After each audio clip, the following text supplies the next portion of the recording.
Ayan po at ayon po dito sa aking nakuhang information, wala na raw pong gustong makipag-usap na sponsor dito kay Dr. Wakwak. Ayan po. Ni isa raw po sa mga sponsor, wala na raw pong gustong makipag-usap. Kaya naman po ay talagang mismong alaga nito ay kinaiinggitan niya. Pero bago po yan, ay siyempre, hindi po pwedeng hindi ko batiin lahat ng mga subscriber ko na sana manawari, ligtas kayo sa lahat ng uri ng kapahamakan, ligtas kayo sa lahat ng uri ng sakit, ligtas kayo sa lahat ng mga kamalasang dumarating sa buhay ng bawat tao. Hindi bali na po na dyan na lang po dumapo at sumapol dito sa mga anti-kalingap lahat ng kamalasan. Huwag na po dito sa aking mga subscriber. Ayan po at yun. At tuloy-tuloy na po tayo. Yun nga pong sinasabi ko na base po doon sa aking impormasyon ay ni isa raw pong sponsor, wala na pong gustong makipag-usap dito kay Dr. Wakwak. Dahil nga po napatunayan po nila na talagang hindi lamang po makakwarta ito, kundi lahat yata ng mga dumarating ng mga padala dyan para dyan sa kanyang alaga, kuno, ay pinambibili niya ng sinisinghot. Yan po ang ating nakuhang informasyon. Ngayon, actually po, away-away na po sila. Sa totoo lang po, mapaantay kalingap, mapa-pro kalingap, away-away na po. Dahil lamang po dyan sa kagaya ng sinasabi ko ng mga malasadong mga sponsor ko, no? Mga malasadong sponsor, nag-i-sponsoran na talagang sa totoo lang mga hampas lupa at patay gutom naman. Ngayon, ito po ang matindi. Dahil nga po dito sa nangyari doon sa live nitong si Anghit, na marami pong nagpakulay. At yun nga po, nung bandang huli ay inilatag na rin po niya yung kanyang GCash. At ayun, at inggit na inggit daw po talaga itong si Dr. Wakwak na ito. At ang gusto raw po nitong si Dr. Wakwak ay makipati doon sa mga palipad nitong kanyang alagang gwapangit na ito. Ano? Yun po yung yun po yata yung parang mapupunta po yata sa awayan or mapupunta dito sa hindi pagkakaintindihan, dahil ang gusto nga po ni Dr. Wakwak na makipaghatian doon sa kita nitong si Anghit. Ayan. But speaking of Anghit, bago tayo magtuloy-tuloy, siyempre ay gusto ko lamang pong masariwa sa inyo kung bakit napakarami yung mga galit or napakaraming nagtaasan ang kilay dito sa ginawa nitong mga pamilyang Anghit na ito. Dahil dito po, naglabasan na po kung gaano ka-plastic itong mga butanding na pamilya at Anghit. At ito po ay, ayon po dito sa ating nakuhang informasyon din, na ito raw ay diniktahan yata nitong si yung tatay niyang tamad, itong si Anghit, na sabihin na yung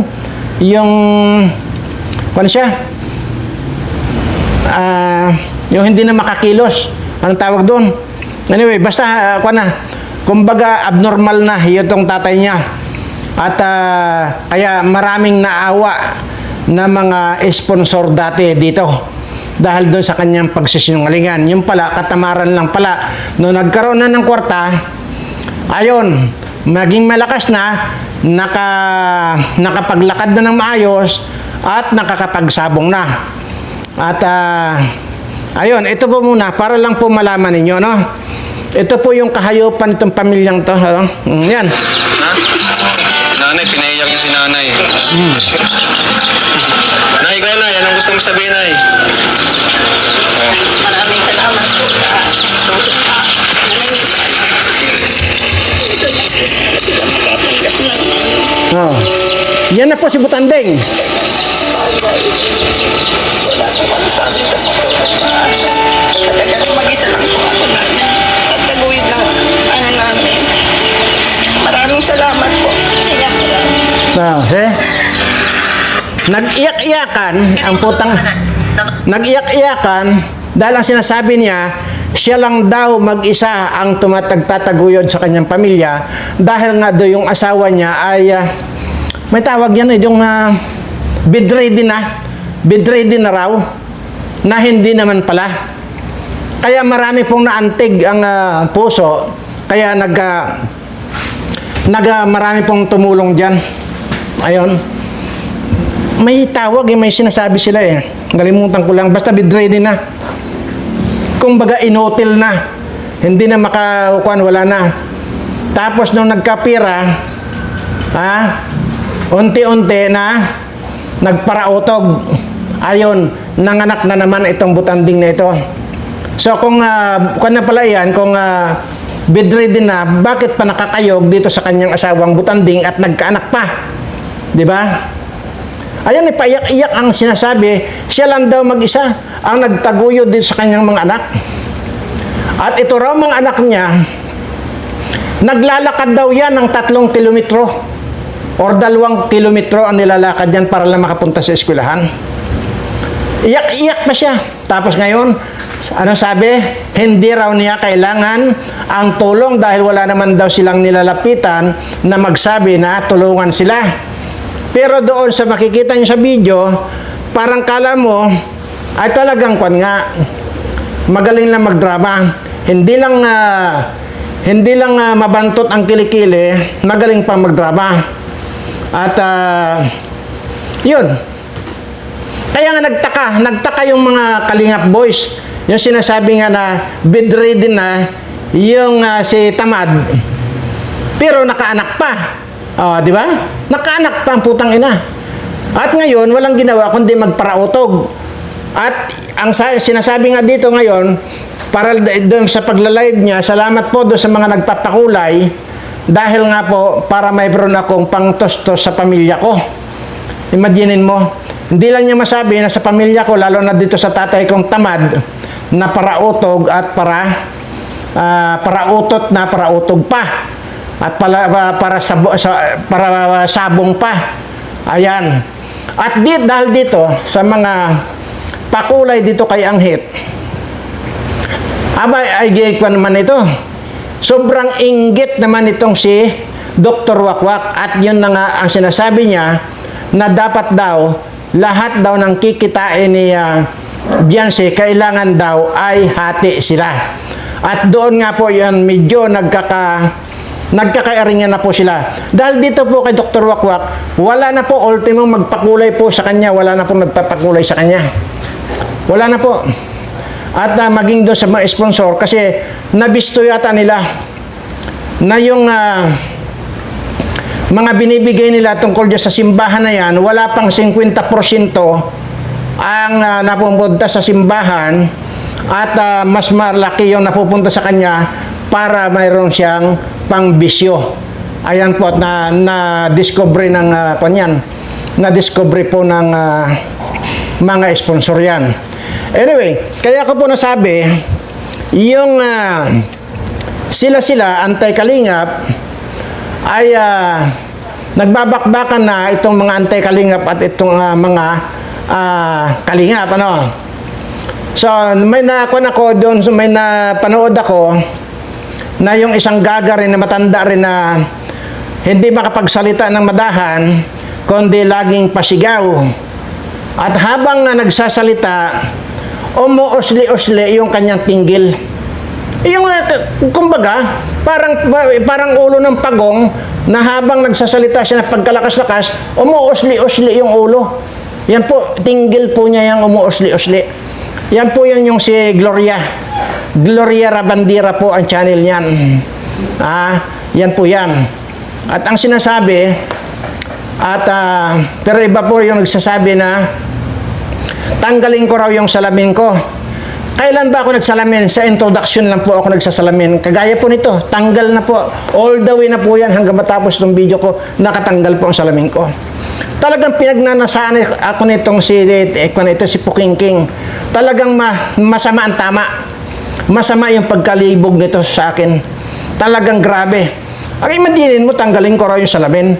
Ay, sa introduction lang naman ako sasalamin. Oh, ayan. Aha. Nako. Anyway. Sige. Mamaya ko na po ito kukunin dahil ibang pa naman po ito, ibang usapin. Wala naman pong usapin sa Kalingap ito. Kundi usapin naman po di sa mga politiko, na mga putang inang mga politikong ito. Walang ginawa kundi magpahirap sa bayan natin. Anyway, babalikan lang po natin itong mga anti-Kalingap na ngayon nag-aaway-aaway na dahil sa pira. Kung ang pagkakatanda ko po, itong sinasabi nitong si Gloria Labandera na yun daw pong tinitira po niya yung isang Marilyn. Tatlo po itong Marilyn. Marilyn TV, Marilyn Tochang, at saka Marilyn Pablo. Tatlo pong Marilyn ito. Yung si Kwan naman, si Gloria Labandera, yung tinatawag din yung Ate Glo, tinira niya si Marilyn Pablo. Na ang sabi ay, bakit mo iniwan si Roseanne? Yan po yung sinasabi ko. Di ba? Wala naman talagang kakayanan yan sila mag-sponsor na yan. Ang hangad lang talaga nila, mapalapit sila, makilala sila dyan sa Kalingap para nga naman isubscribe ninyo sila. Wala pong totoong mga sponsor yan. Una, sabi ko nga, kung mayroon man, nag-aambag-ambagan niya mga mapagkunwari na yan para lang masabing sponsor sila. Wala pong totoong sponsor dyan. Mga pabida po yan at mga hampas lupa po lahat yan. Kasama na po yan, sina Marilyn Chotchang na yan, kung sino-sino pa. Mga kon po yan, mga mapagpanggap. Wala pong totoong sponsor dyan. Wala po. Mga kanyang kagaya rin nung Nuli na yan, sinasabi sponsor daw yata yan ni Joy din na isa rin wala nga pong makain yung putang na matanda na yan eh. Wala nga makain yan eh. Nakala mo, disinte na itatapik pa niya ako na ang sasabihin, hindi raw dapat yung mga lumalabas sa bibig ko. Bakit? Bibig mo ba yan? Bibig mo ba itong bibig ko? Putang ina ka, matanda ka. Lahat kayo na mga putang ina nyo, yung isa rin yung tongkwan, yan lahat yan sila. Yang sina Gloria Labandera na yan, Ate Glo ninyo na yan. Na pagka nagsasalita yan, hindi makasalita na madahan, yung lumalabas-labas na yung tinggil niya, doon sa halimbawa sa panty niya, lumalabas yung kabilang tinggil niya, doon sa panty niya. Ganyan yan. Tapos na-agnas na rin po yan. Lahat po ng mga nagreaksyon sa mga videos ko na nagdidisintihan, mga putang ina ninyo, wala kayong pakialam sa bunganga ko. Alam niyo, sa totoo lang, kung ayaw nyo pala yung mga lumalabas sa bibig ko, ay bakit nyo ipi-play dyan sa video ninyo? Mga ipokrito at ipokrita kayo. Kaya ang babaho ng mga tinggil ninyo at yung mga utin ninyo nabubulok na, kagaya nitong si Dr. Wakwak at saka yung mayroon pa yung isa rin yan, bangkay na yan, si Sangkay Bangkay na yan, nabubulok na ang utin niya. Ako ang kakalabanin nyo, putang ina ninyo. Hayop kayo. Alam niyo, sa totoo lang ang gusto ko lang na reactor ng Kalingap, sa totoo lang, ang fair yung patas magreaksyon. Itong si Marsano TV. Yan yung pair. Talagang kanyan, walang kanyan. Walang halong, kumbaga wala siyang halong may pagkampi dito, pagkampi doon, wala pong ganon. Kundi re-reactionan niya base doon sa mga sinasabi mo. Ganon lang yon. Kaya gusto kong mag-reaction na itong si Kwan sa lahat ng mga nire-reactionan niya. Kasi sinusubaybayan ko ito, si Marsano TV na ito. At doon ako, hangang-hanga ako dyan pag nag-reaction yan. Dahil parehas, patas siya mag-reaction. Tama nga naman. Bakit nyo, kagaya nitong putang inang sangkay na ito, bakit mo ngayon sasabihin na ako ay hindi mo gusto yung mga sinasabi ko pagdating dito sa kay Anghit? Putang ina mo, sangkay ka. Ang pakialaman mo, putang ina ka, yung buhay mo kasi isa kang hampas lupa at patay gutom. Yan ang pakialaman ninyo. Kagaya yung mga nagre-reaction sa akin, itong mga matatandang matanda na, mamamatay na, amoy lupa na, naglilibog pa. Ito sila tinggil na yan. Sina Pukingking na yan. Saka yung isa pa, yung si Tochang. Akala mo, napakadisinti itong mga animal na ito. Ha? At saka isa rin yung buwan na ko niyan. Yung buwan na yan, na pag makita ko nga ito, dudurogin ko ang bungo nitong hayop na ito eh. Ha? Saka may isa pa, ayaw ko ang pangalanan kasi nga, walang mga subscriber. Ha? Walang mga subscriber. Kaya ayaw ko pangalanan itong mga putang nanto. Hindi worth it na pangalanan ko, tirahin ko dito. Akala mo, mag-isip-isip nga kayo ng mga putang inan nyo. Bakit? Kung halimbawa ba mayroon akong kakaharaping consequences, kasali ba kayo rito? Bubo. Sino ba ang mananagot dito sa mga action ko? Natural ako lang. Hindi kayo kasali.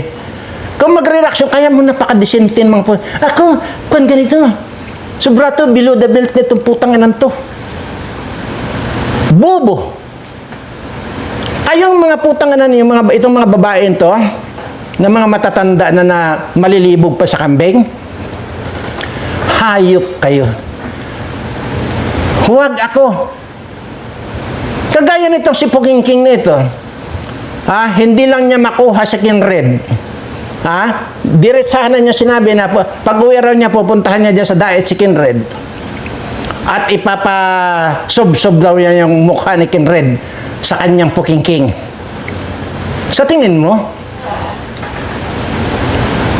papayag si Kinred na sosob-sob sa Pukingking mo na amoy patay na daga? Ang kapal mo. Piling kala mo, gwapa mo, hayop ka. Wala pong kwan. Nagpipiling gwapa kasi nandyan siya sa team gwapa. Nawala namang gwapa sa inyo, pare-parehas naman yung mga mukha ninyo, mga mukhang Pukingking at mga mukhang tinggiling. Yan yung mga mukha ninyo. Ito namang mga putang ina mga lalaki na ito na magre-reaction sa video ko at ilalagay pa yung mukha ko dyan ng thumbnail mga putang nanto at kung ano ang sasabihin sa akin ay putang ina mga ito. Kung na po yan, yung mga amoy lupa na itong mga matatanda na itong putang ina nito, kasama din yung mga nagdidisintihan sa inyong putang ina nyo. Pag makita ko kayo kahit sa public places, putang ina, basagin ko pag bumukha ninyo. Basagin ko ang pagmumukha ninyo. Buwa ka ng ina ninyo. Kung politiko, may record ako, politiko, binasag ko ang mukha. Kayo pa? Politiko yan.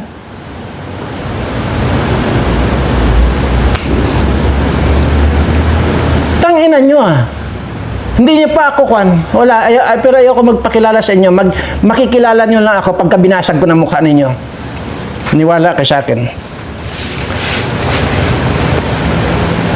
Wala pa ako naging record na nambasag ako ng mukha ng ordinaryong tao. Ha? Wala pa. Yung sabihin mo dyan na magbabalot, magtitinda niyang sigarilyo dyan, or nagtitinda ng mga barbecue dyan. Wala pa akong binasag na mukha. Pero, politiko, marami na akong politikong binasag ang mukha. For your information, kayo pa. Kaya sabi ko nga sa inyo, putang ina mo, ikaw, Kwan, ayaw ko munang salita itong putang inang bayag na itong bulldog na ito. Darating, maniwala kayo sa akin. Ha? At, naku, pag hindi ko pinilipit ang ulo niyan, lagay ko yung mukha niyan sa likod niyan. Putang inang yan. Anyway, baka hindi na nga ako aabot diyan dahil nga, baka po, magpakamatay na itong Dr. Wakwak na ito sa sobrang inggit dyan sa mismong alaga niya. Dahil ang daming palipad, samantalang sa kanya, ni piso, wala na nagpapalipad sa kanya. At wala na po yung mga sponsor, wala na po nagbibigay sa kanya sponsor. Yan ang katotohanan. Anyway, mapunta naman po tayo dito sa mga putang inang mga politikong ito. Lalo na dito sa mga senador at saka mga congressman na ito. Sige lang, tuloy lang ang pagnanakaw ninyo. Tuloy lang. Itong putang inang Sherwin na ito, yung mga agaw, itong bullshit na ito, pinindiho po yan ng kanyang girlfriend. Pumunta po sila yan sa Malacanang. Akala niya, hinahanap niya yung kanyang girlfriend kung saan na. Nung makita-kita niya, nandoon pala sa isang kwarto, nakikipaglaplapan yung girlfriend yan. Papaano? Torpe. Bobo kasi. Anyway, hindi ka pala natural born Filipino dito sa Pilipinas. Sabi ko sa iyo, lahat yan sisilipin ko sa iyo. Lahat ng mga bullshit kayong mga politiko kayo, malapit na tayo magpangipangita. At lahat ng mga pinaggagawan nyo rito sa mga kababayan ko, ibabalik ko lang din sa inyo na may interest pa. Buwaka ng ina ninyo. Yan ang antayin ninyo. At sa lahat ng mga subscriber ko, lagi pong humihingi ako ng pasensya sa inyo. Kung ganito yung mga lumalabas sa mga bibig ko. Bibig ko, hindi pala mga, dahil nag-iisa lang pala itong bibig ko. Hindi kagaya nitong si Kwan, si Puking King, nakiki-engineer. Doon kay, pagsabi niya na, engineer pa naman tayo, sabi niya doon kay July Paunil. At tapos ganyan sabi mo, patapal-tapal naman daw. Pati yung sarili niya, isinasali niya. Itong burikat na Puking King na ito na marami ng utin ang pumasok sa kanyang Puking King. Pero para lang po sa inyong kasiyahan, ay baka po kasi nakakalimot kayo eh. Baka po nalilimutan nyo ito.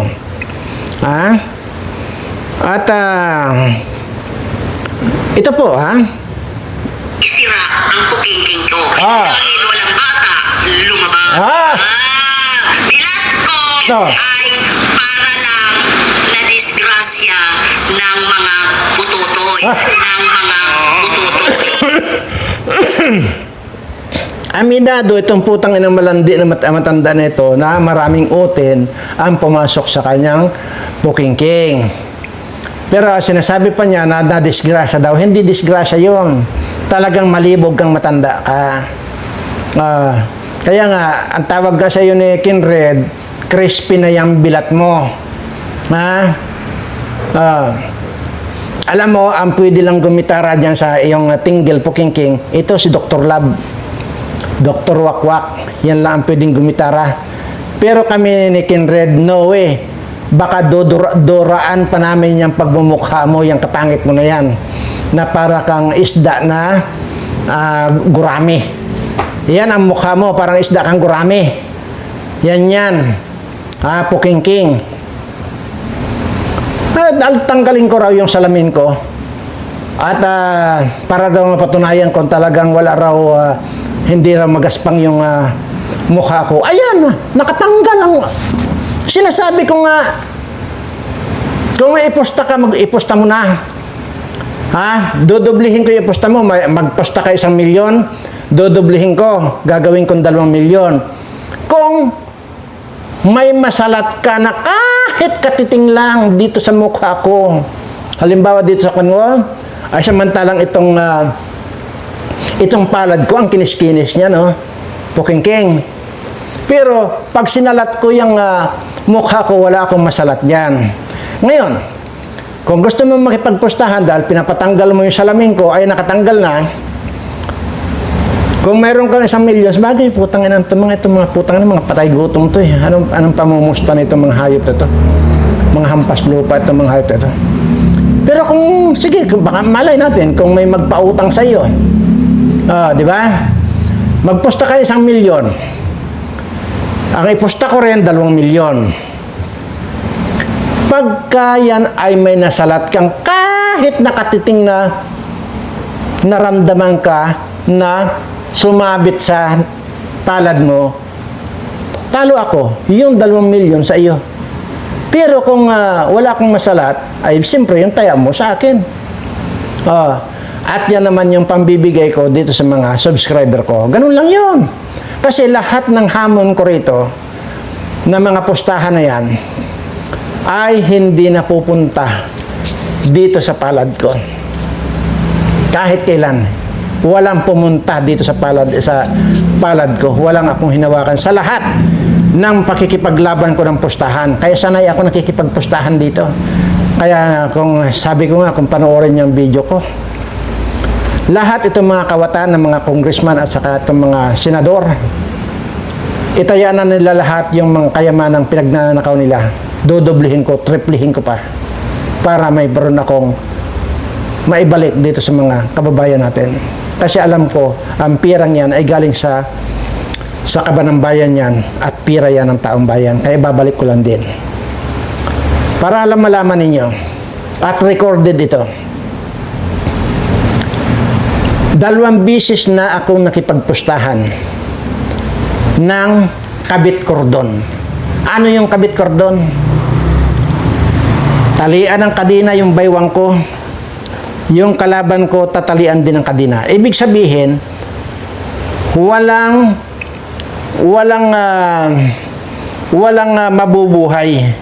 Siguradong may mamamatay na isa. Kasi kabit kordon kayo eh. Ganun lang yon. 2 beses ko na pong ginawa yan na lumaban ako ng kabit kordon. Awa ng Diyos. Nakatayo pa rin ako. Pero lahat ng mga pinapanalunan ko, wala po akong napapakinabangan. Lahat po yan, pinamimigay ko lang din po. Kaya ako lumalaban ako rito ng patayan, kabit kordon, para dito sa mga subscriber ko. Ganun lang po kasimple. Recorded po ito na lumaban ako. Kaya kayo, na mga putang ina ninyo, huwag ninyo pa akong pangungunahan dahil pag sinabi ko kayo na pag nakita ko kayo, dudurugin kong pagmumukha ninyo, mangyayari at mangyayari yan. Tandaan ninyo. Dahil ang sinasabi ko, bawat lapat ng kamao ko, durog ang pagmumukha ninyo. Yan lang ang tandaan ninyo. Tang ina nyo. Ayan po. Babalikan lang po natin. Nagpupumilit itong si Dr. Wakwak na makipaghatian doon sa lahat ng kikitain nitong kanyang alaga na tinagurian niyang Team Guapangit. Ayan. Saan dyan ang gwapa? Putang ina, kahit saang anggulo nyo tingnan yan, wala kayong makitang gwapa dyan. Ang hit meron pa. Anyway, maraming salamat po sa lahat po ng aking mga subscriber. Maraming salamat. Pagpalain nawa kayo ng ating Panginoon. Mahal na mahal ko po kayong lahat.